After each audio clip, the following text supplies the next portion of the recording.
Hi, this is Keith. Today I'm just gonna do a short video on endowment plans, or what is popularly known as saving plans. So when some agents come and call you and then they tell you that they want to introduce some saving plans to you, that is what they're talking about, endowment plans. And today, this short video is going to be about why I think, particularly as of now, as of today, you should not put your money at all into saving plans. Previously, like probably 10, 15 years ago, insurance companies come up with saving plans that are really long term. By long term, I mean that they have a very long maturity term. You could probably save your money with them for maybe 5 years or 10 years, but that policy takes a long time to mature. Maybe it's a whole life policy. It could mature at beyond the age of 80, or sometimes uh, maturing at the age of 70. So this means that you, as the policyholder, you've got a long time to receive annuities from the insurance company, and therefore, uh, what you also have the choice to terminate the policy early if you want to, but the insurance company is committed to paying you annually for a very long time, up until a very old age, probably 70 or maybe even beyond 80. That was the past. That was the old endowment programs. The new ones, the ones that are launched, within the last 5 years or so, they have a fixed term to it. They mature at 20 years or 30 years, and most 30 years. I think the endowment plans that I see in the market these days mature at 20 years or 30 years. You have a choice, and you still save your money probably for 5 years, five, you know, equal annual installments.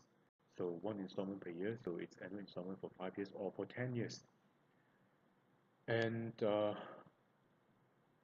I've received a lot of reports from my associates and also myself. We've received a number of calls from insurance agents these days telling us to invest in endowment programs, and I'm sure you probably, if you're listening to this, you probably receive such calls as well. And I want to tell you the MO of the modus operandi of such agents. Normally they come in, they call you, and then they tell you that they want to introduce to you a saving program or saving plan, and then they would start bashing the banks. They'll say that the banks are now offering 3% to 4% interest rate with their FDs, and then they're going to tell you that their saving programs, if you save, say for example, 10,000 ringgit with them, they're going to give you back about 2,000 ringgit. That is to give you the idea that while banks are only paying 3 to 4% compounded, their saving program is paying you a 20% interest. Okay, so obviously they neglect to tell you that the 3 or 4% so-called that banks are paying at this moment, it's actually compound interest, while the 20% that the saving programs are paying you is just the so it is not compounded. So I've done my calculation to make this video short, to just cut everything short and down to the barest detail. I've done my calculations, and the best that these saving plans, these endowment plans can offer you by insurance companies these days, the saving plans that were launched for the last 5 or so years, they can only at best give you up to 4.5%. Okay, the insurance agents who call you might come up with a story that tell you that these saving programs pay 7 to 8% or whatever it is. No, that's definitely not true.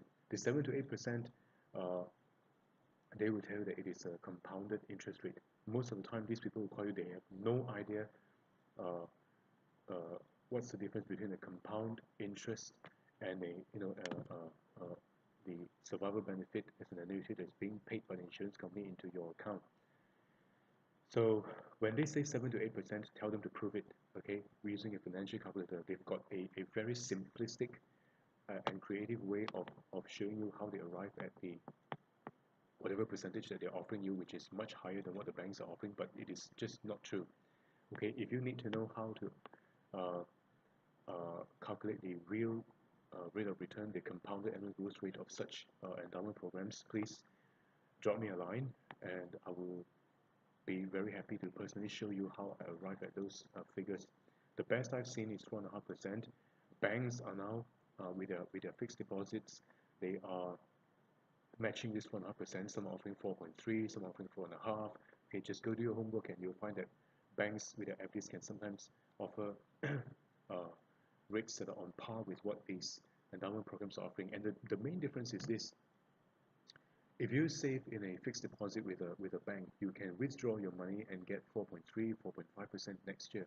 Okay, but if you save in an endowment plan with an insurance company, if you withdraw next year, you're going to lose most of your money. You are only going to get the 4.5%, most likely maybe like in 30 years. Okay, you get the 4.5% in 30 years, provided the insurance company performs to its most optimistic projection, because everything is a projection. The agents might tell you that, oh, we guarantee you this, we guarantee you that, but in actual fact, if you look at the table, the official quotation from the insurance company, they always have a guaranteed bid and a non-guaranteed bid. So ask them for the most optimistic projection, and you're going to find that if you follow my calculation closely, it's going to be 4.5% at most highest. Okay.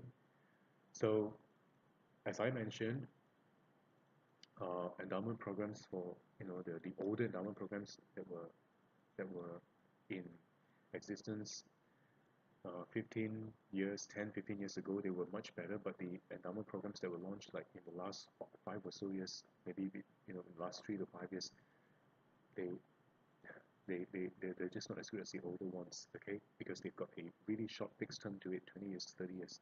Okay, as opposed to the whole life term that the older endowment plans have got. So my advice is no, you're better off putting money into fixed deposits.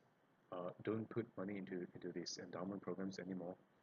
They it's just an avenue for insurance companies to jack up their premiums collected for the year, and they're asking these insurance agents to sell. The insurance companies never do review what is the real compounded annual growth rate of their endowment programs. They leave it to the agents to interpret these things and then tell the customers, the prospective customers, what is the return rate. Okay, and any agent who tells you any it to be more than 5% is just lying, plain lying to you. So my advice is don't put your money into endowment plans. If you've got money, just put it into fixed deposits, or if you like to top up on your coverage, your life insurance or health insurance coverage, please by all means do so. Buy a protection-based program, but stay away from endowment plans for now. Okay. Thank you for listening. God bless.